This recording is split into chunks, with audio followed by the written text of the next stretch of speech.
if you just let me carry him for you. You can't control him. You can't control me.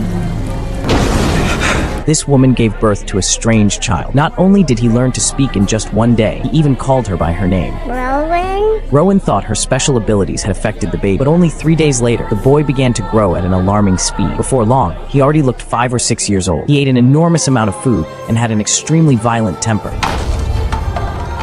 Give it to me! I'd like it if you could ask nicely.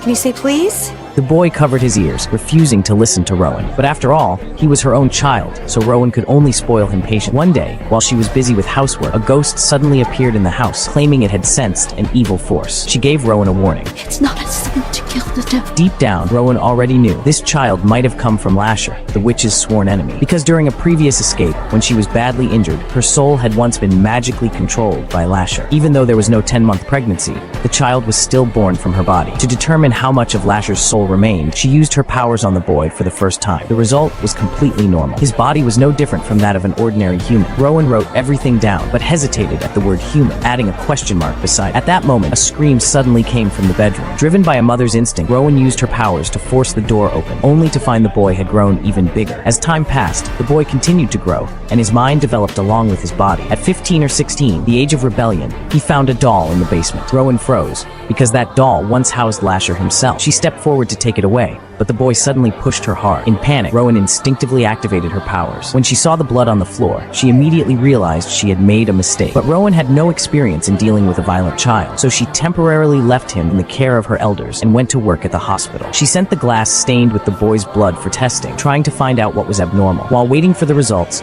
a young girl in one of the wards caught her attention. The girl knew she was terminally ill, yet tried her best not to let her mother cry. The contrast with her own son made Rowan soften. She used her powers to cure the girl's fatal illness. The treatment consumed enormous energy. Rowan collapsed into a chair and fell asleep. During that time, the boy grew again, this time into a 17 or 18-year-old. When Rowan returned home, she was completely stunned. She tried to hug him, but the boy suddenly kissed her. No. Rowan immediately stopped him. They were now almost the same age. Even though they were mother and son, certain forms of closeness were no longer appropriate. Feeling wronged, the boy walked to the window and faintly heard laughter in the distance. Taking advantage of Rowan's inattention, he secretly left the house and slipped into a bar where a party was underway. Faced with the seductive scene before him, he seemed to smell a scent identical to the one on his mother. That night was destined to be completely out of control.